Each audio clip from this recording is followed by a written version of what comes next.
this is not a talk you actually want to have. I don't care how progressive or cool a parent you are. It's uncomfortable. Okay? And remember, this is a highlight of a talk I gave my 13-year-old son that lasted an hour and a half. So these are just highlights.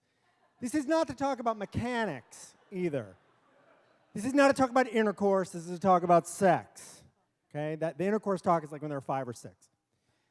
The first thing you got to tell them is that sex is awesome.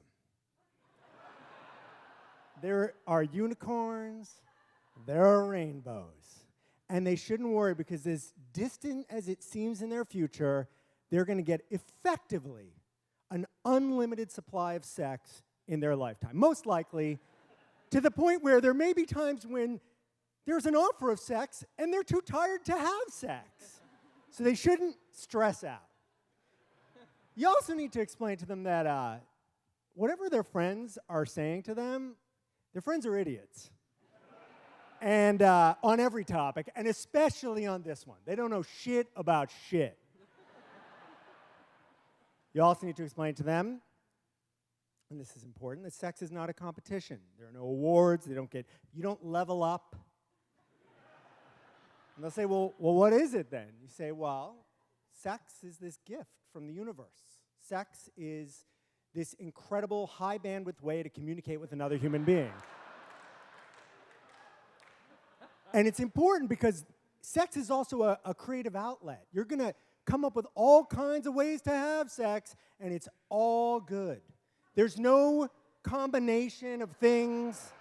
Whatever they've thought of, you need to explain to them it's all normal. Someone on the internet has thought of it, has a group about it on Facebook, has stock photography of it. Whatever two things they want to combine that they don't think go together, believe me, someone has combined those things.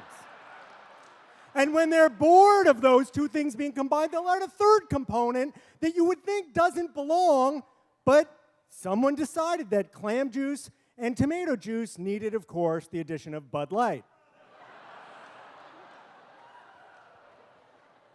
There are also some heavier topics to discuss with your most likely straight son. In 1970, Israel was having an epidemic of rape across the country. The prime minister was Golda Meir. One of her male cabinet members suggested that they have a curfew on all the women. She said, excuse me, it's the men doing the raping, let's curfew them. When I was growing up, parents told girls not to get raped. They didn't tell their sons not to rape. You should say that.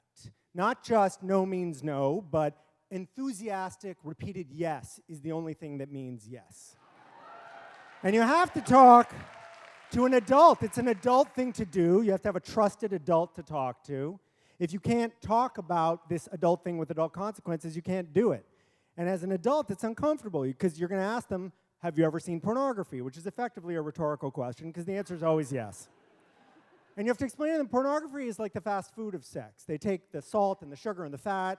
And by the way, pornography is fascinating because watching people have sex is fascinating. But it's not a healthy, consistent diet. It also represents not just women, but men in ridiculous ways. You're not a sexual superhero. You can't shoot webs and fly around town, and you won't stick to the walls, maybe a little bit.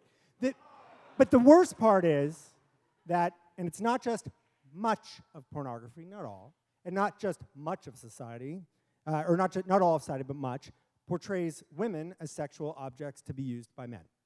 And this is something that they need to understand. You say to your son, you don't have to worry about getting assaulted. You don't have to worry about getting pregnant. You don't have to worry about raising a child without a father. You don't have to worry about being called a slut. This is a cognitive burden that women carry with them and men need to be conscious of, like a ball and chain, which ironically is another term we use to denigrate women. Women want to have sex just as much as men do.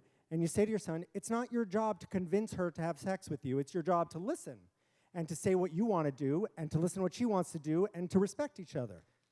And finally,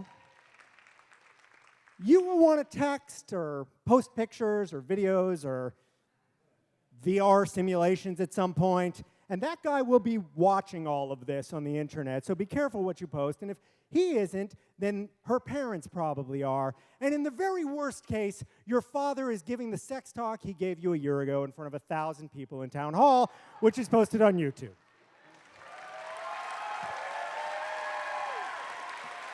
By the way, right standing there, standing there is my now 14-year-old son.